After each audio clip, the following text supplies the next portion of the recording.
G'day guys and welcome back to the Great Rugby League Podcast. I am your host Ados. How are you all today? Let me know in the comments on YouTube how your week has been.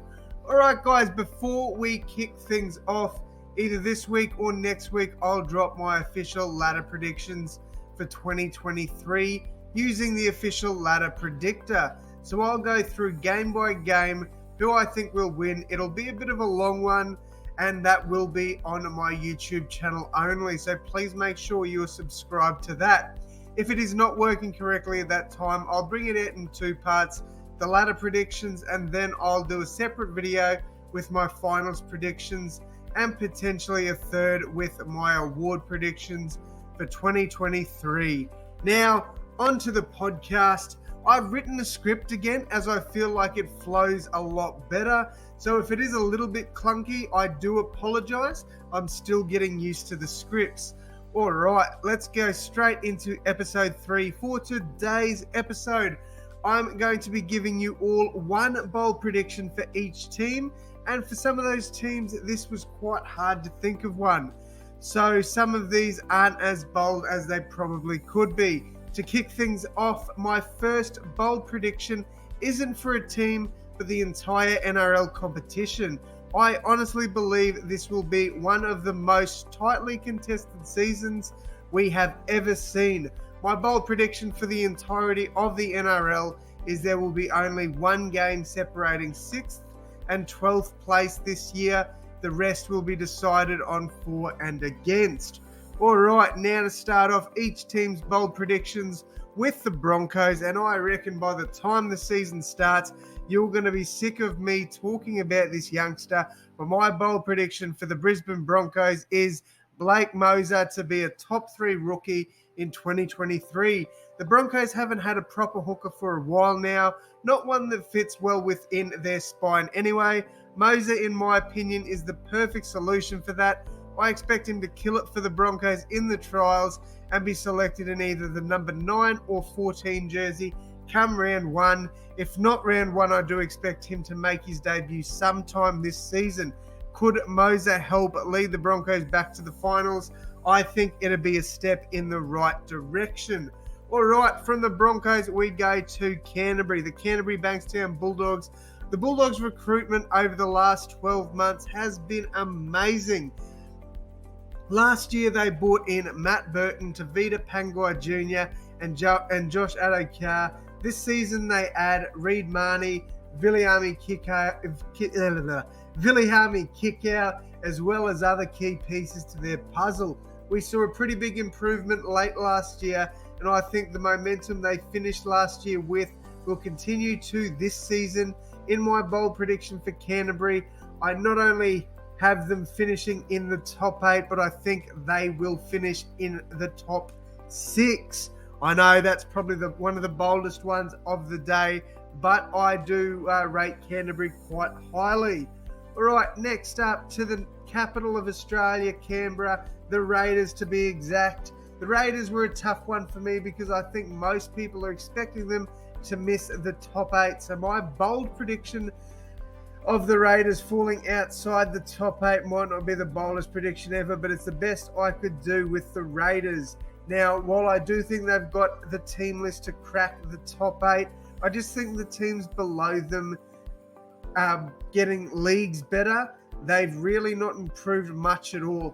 Denny Levi signing with the club brings up more questions of who they'll start at hooker, with both Tom Starling and Zach Wolford both aiming for that number 9 jersey as well.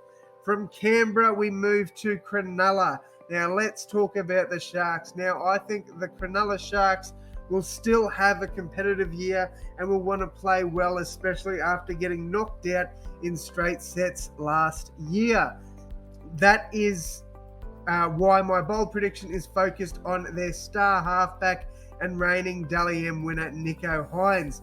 For me, Nicho Hynes will get the number 14 jersey for New South Wales, and that is my bold prediction for Cronulla. I know not too out there, but the pool of talent gunning for that 14 jersey is pretty damn big, so I'm keeping this as my bold prediction for the Sharkies.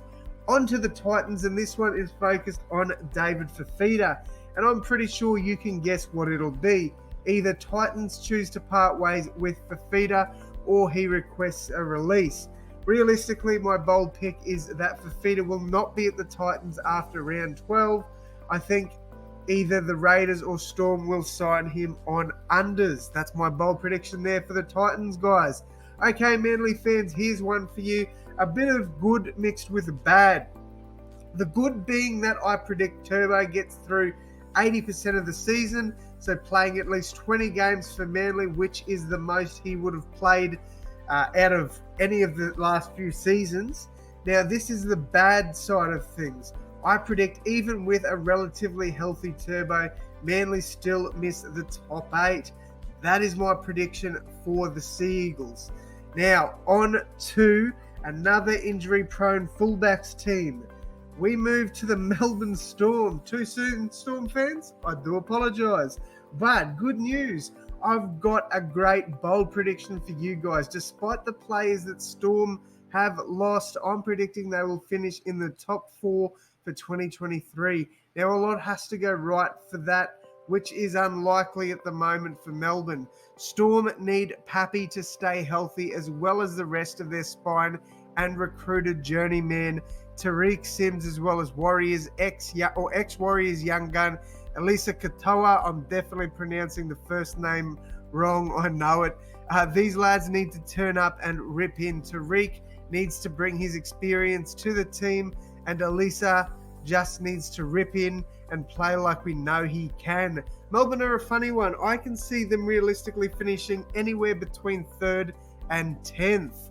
Moving directly to the Hunter and the Newcastle Knights. Sorry, Knights fans, this is where you'll likely click off. I've got the Knights getting the spoon and Adam O'Brien the first coach sacked. I do think Ponga to 5'8" could potentially be a good idea. While I think they will still somewhat compete, I just can't see 2023 being a successful season for the Knights. A lot of people are questioning the move of Ponga to 5'8", and I can absolutely understand people's confusion around this. I see a lot of people ask why they've signed Tyson Gamble. I honestly think they did that as a backup in case they didn't get Brooks. I don't think they actually intended to play him in their first grade side, only as a last resort. And with the signing of Hastings, I think unfortunately for Tyson, he might spend the majority in reserve grade. From the Hunter to far north Queensland, here is my bold pick for the Cowboys. Sorry, Nick from Australia. Mate, I do apologise. Don't hate me too much. I think the Cowboys will still be a competitive team, but they won't be in the top 4. I could potentially see the Bulldogs finishing higher than them this season. However, I definitely would be happy to be proven wrong. As a Rockhampton-born kid, I do have a soft spot for the Cowboys.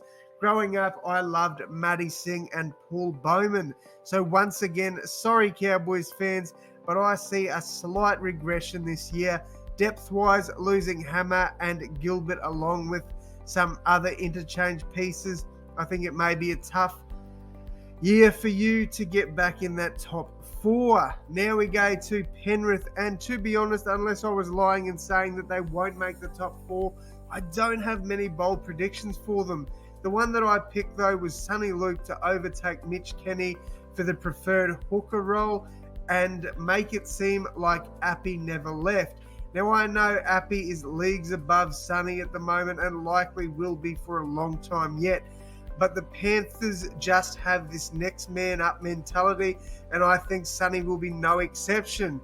I see them sharing the role for say 40 minutes or so each, and then come early to mid-season, I think Sonny is going to get the bulk of the hooking minutes, playing upwards of 60 minutes a game. That one is my pick for the Panthers.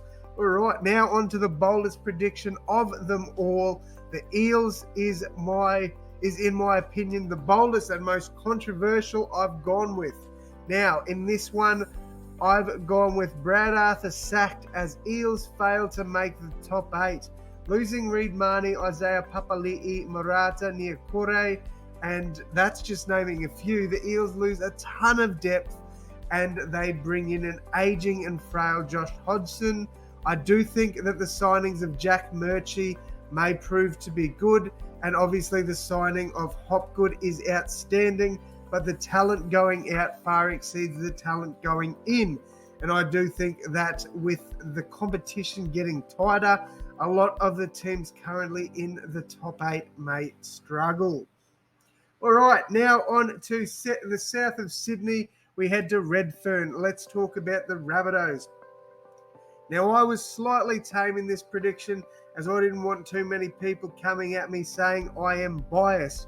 So my prediction is the Rabbitohs to go undefeated this season and win the comp. That's right, guys. I'm predicting us to go all the way. I'm joking. I'm honestly joking. In all seriousness, I predict that either one of Campbell Graham or Keon Koloamatangi will make their Blues debut.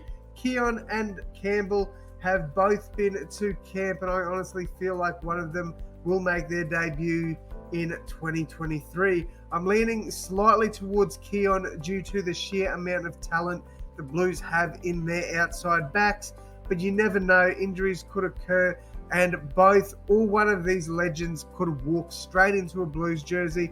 Only time will tell. All right, only 5 more teams remain. We are now off to the barbecue city of Australia, or the barbecue capital of Australia, I should say, St. George, Illawarra, the Dragons. My pick for the Dragons is probably going to be the shortest of the lot, and it is that they continue to regress under Anthony Griffin, and he will be sacked as head coach. There's so much uncertainty at the club. I feel like a lot of the playing group doesn't care. I mean, just look at the joke of the turnout they had at their end of season awards. I think we may see some changes to this side, and Hook may be on the chopping block in 2023. Righto, for the Roosters, I was going to say a top 2 finish, but I felt that was nowhere near a bold prediction. So I'll say Queensland lose game 1, Daly Cherry Evans gets dropped for game 2, and Sam Walker makes his Queensland debut and leads the state to a game 2 victory. I think that's a fairly bold take, don't you? Anyway, we're now off to the Tigers, and wow, do they look the goods for 2023? Well, their forward pack does anyway. Arguably the most improved pack in the NRL, and if Adam Doueihi and Luke Brooks can gel and move in the right direction, I think the Tigers could be in for a great year. Yes, their backline needs a bit of work, but Nofaluma returns, and the signing of Charlie Staines, in my opinion, is criminally underrated. My bold prediction for the Tigers is a hugely improved season as they fight for the 8th spot before just short, coming comically 9th in the end. All right, across the ditch we head to New Zealand, the Warriors. Firstly, before I even get to the prediction, I want to thank the Warriors players, coaches and staff for the sacrifice they made over the last few years. Without them, we probably don't get rugby league, or not a full schedule anyway. For the Warriors' bold prediction, I see them having a good season, massively improving on last year, but once again falling shy of the top 8. Again, their recruitment, in my opinion, has been extremely underrated and underappreciated. They've added Murata Niokore, Dylan Walker, Mitch Barnett, CNK, Tamare Martin, and other pieces that will help with depth. However, the losses of Ewan Aiken, Reece Walsh, and Jack Murchie may hurt a bit. I think the Warriors at home will be hard to beat. So once again, the Warriors' pick for me is for them to have a massively improved season. So, I see them around that 9th to 11th spot as well. All right, the final team, the Dolphins, the newest team in the NRL, and arguably the worst jersey to ever exist in the NRL. Just keep the OG red and white. Why change it so much? Anyway, on to my prediction. The Dolphins won't win more than 8 games, making 2023 the worst ever season for Wayne Bennett in his long career. If this prediction is to come to fruition, then that would be the first time in Wayne's career his wins in a season won't be in double digits. All right, guys, that brings an end to my bold predictions for every team. I hope you enjoyed this episode of the podcast. This is episode 3, and I'm sorry to any fans I offend. Please comment on my YouTube video and let me know your opinions, as well as some bold predictions of your own. Also, guys, don't forget to subscribe to the channel, and if you're listening on Spotify, thank you for your support. I am extremely humbled to have loyal subscribers and listeners like you all. The first 2 episodes have gone down very well, which makes me extremely happy, so thank you so much. Anyway, guys, thank you all once again, and as always, my friends, I will see you in the next one. Thanks, guys.